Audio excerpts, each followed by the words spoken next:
This is a tough one for me to film.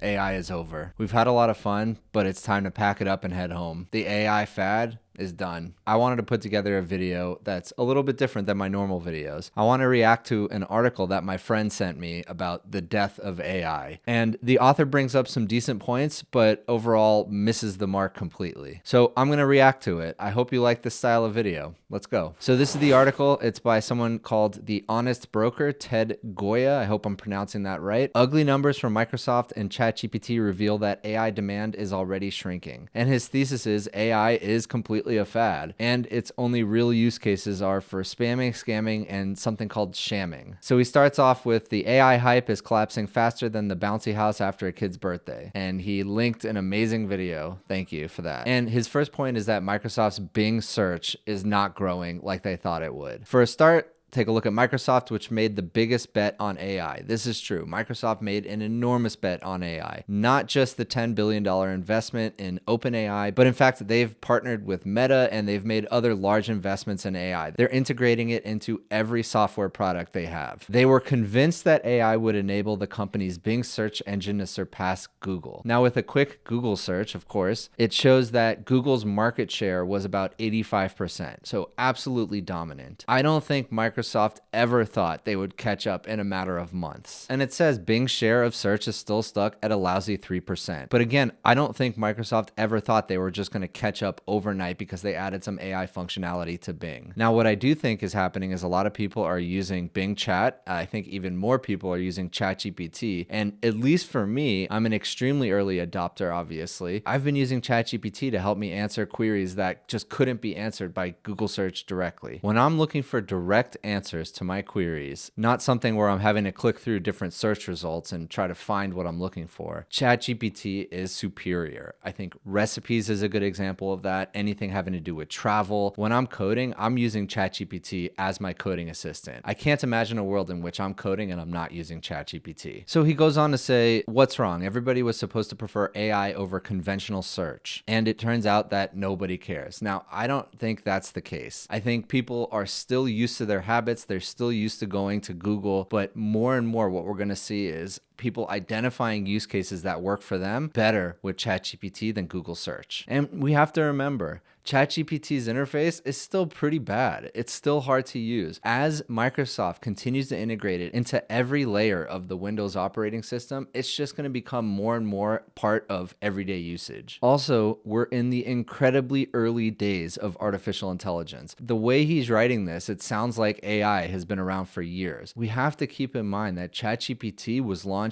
at the beginning of this year. It really hasn't been that long. He also brings up the point that Google search has been getting worse over time. So why wouldn't people go to ChatGPT, go to Bing Chat instead of Google search, especially because it's been so bad lately? And yeah, that's a valid point. And he goes on to talk about, okay, Google search is getting worse. Where are people going to go? Where have they been going? And he calls out something really interesting. So it's no surprise that many people are now doing searches at Reddit or TikTok. And I think it's incredibly telling. What I think he's pointing out is true. Reddit, TikTok, Stack Overflow, these places have incredible user-generated content, and that's really what people are searching for. They're not searching for some content farm's take on a recipe or on some bug. They're looking for content that has been vetted by a community. And one thing that all of these places have in common is they're vetted by the community. Reddit has upvotes and downvotes, TikTok has likes and shares, and Stack Overflow has points. And what's going to happen is something that I already discussed in a previous video. Companies like Reddit, companies like Stack Overflow and TikTok are going to use that data, the incredibly valuable data, and turn that into an artificial intelligence product. Use that data to train future AI models. And so the way that I think about AI competing with Google search is you're able to actually just ask questions in a conversational manner and get the direct answer without having to sift through multiple websites, get presented with tons of ads, and try to find that needle in a haystack answer that you're looking for. AI will just give you the answer directly. And here he says, consumers don't want grotesque AI responses filled with errors and outrageous claims. Who could have guessed it? And he's right about that. But to say that ChatGPT and other AI is providing nothing but these horrible hallucination-filled responses is just completely false. I'd say the majority of the time, especially for queries that the general public is going to ask, not cutting-edge complex queries,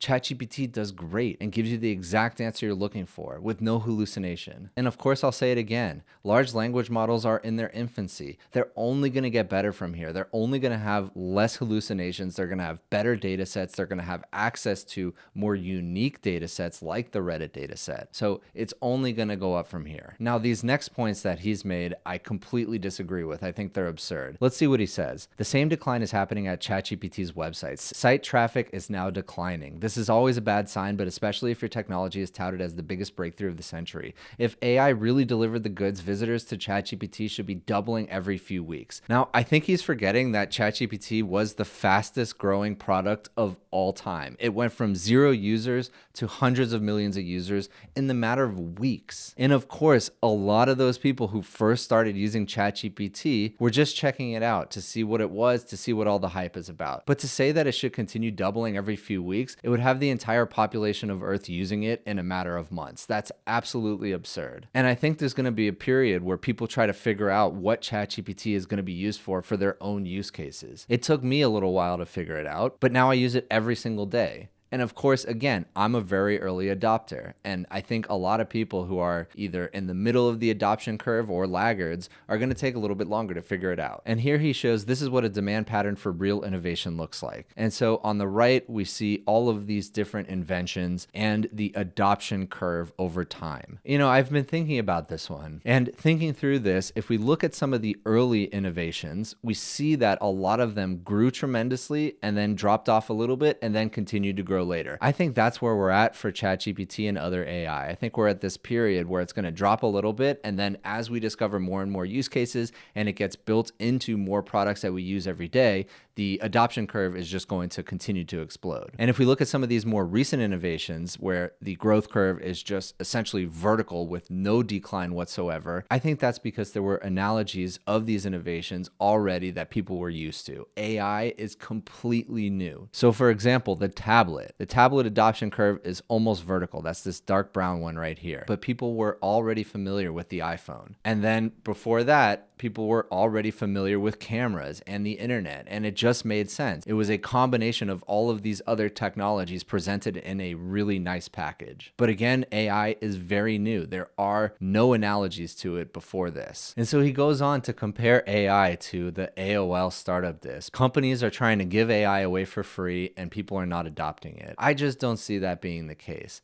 AI is being integrated into products left and right. I think AI is so transformational that it's going to be adopted into every product that we use every single day. And the thing that I can't figure out is what he's actually thinking is going to happen with AI. It's just going to die. It's just going to go away. AI is going to make everybody's life better, easier, more efficient, more productive, and it's already happening. And I think the missing piece to all of this is the delivery mechanism. As I mentioned, ChatGPT's interface is super basic. It's probably not the right interface in the long run. And I suspect when Apple rolls out their own AI, that's probably going to be more akin to how people will be using AI in the future. And here he says this is not what real innovation does. The current demand pattern resembles instead what we would call a fad or a trend. And here, this is an interesting paragraph. Who is buying all those AI written books? Who prefers AI made songs to human music? Who wants to rely on AI journalism to keep up on the news? Who trusts AI in any mission critical job? Yeah, these are fair points.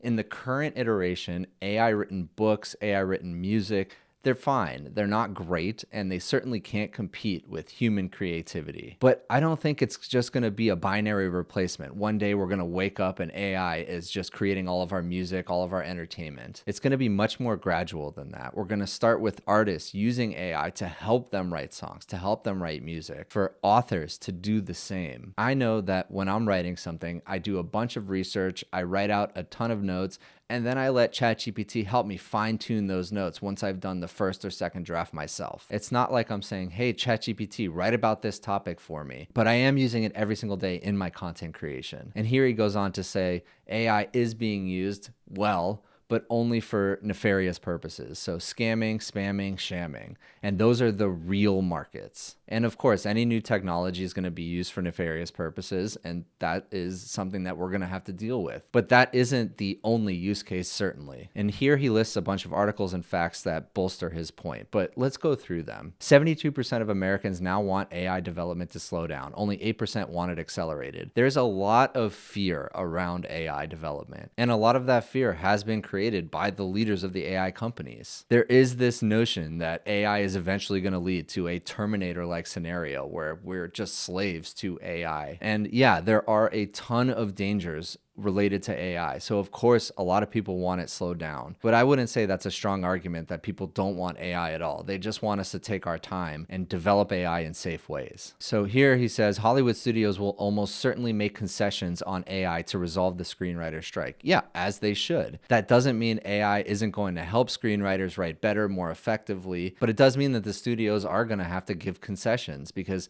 they want the strike ended. Here's another one. AI is getting worse at doing math over time. And yeah, I actually made a video about this. Not only is AI doing worse at math, but it's doing worse overall because it's been found as companies like OpenAI start to add more guardrails and censorship, the models actually perform worse. Llama 2, on the other hand, has shown that even with censorship, with their new techniques, models can still perform well. And this is just a technological stumbling block for AI. We're going to figure out new ways to keep AI safe while still maintaining and growing its quality. And here they say Universal Music claims AI relies on unauthorized use of copyrighted songs. But at the same time, Universal Music is working with Google and other tech companies to build AI tools to help people create AI-generated music. So they may have claimed that, but at the same time, they're working to try to get AI-generated music to go mainstream and at the same time protect artists' work. And he cites a bunch of examples of AI companies getting sued for copyright claims because the core data that they're using to train the models was copyrighted. And that might be true. And it's not dissimilar to what happened with Napster in the early days. But without Napster, we would have not had MP3s, and without MP3s, we would not have streaming music as it is today. So the technology and the legal side definitely clash in the early days. But eventually, the technology tends to win out. And that has been shown with the internet, that has been shown with YouTube specifically, where in the early days of YouTube, everything on there was essentially stolen content. And then they developed their fingerprinting technology, and now YouTube is the biggest platform in the world. Same with Napster, same with reaction videos. So the list goes on, and eventually technology does win out. And here he even mentions Napster. With every passing day, OpenAI looks more like Napster or the many defunct piracy platforms. But what he fails to mention is Napster eventually died, but the technology that powered Napster and what became of the digital music revolution was enormous. And that is what is Spotify, Apple Music, all of these platforms stand on the shoulders of Napster in the early days. And here he mentions a bunch of ways that AI is being used nefariously. So AI is used in a series of elaborate ransom scams. Those were already happening, so it just made it a little bit easier for them. New AI bots create malware on demand, cheap AI music, students are cheating. These things are all true, and they're going to have to be dealt with. But it's like any other technology. It can be used for evil purposes. And he ends the article with what he knows about AI. Consumer demand is low and already appears to be shrinking. Now, when you go from 0 users to hundreds of millions of users in the span of weeks, of course, some of them are going to fall off the platform. This is the earliest of early days of adopting this technology. Skepticism and suspicion are pervasive among the public. This is the same with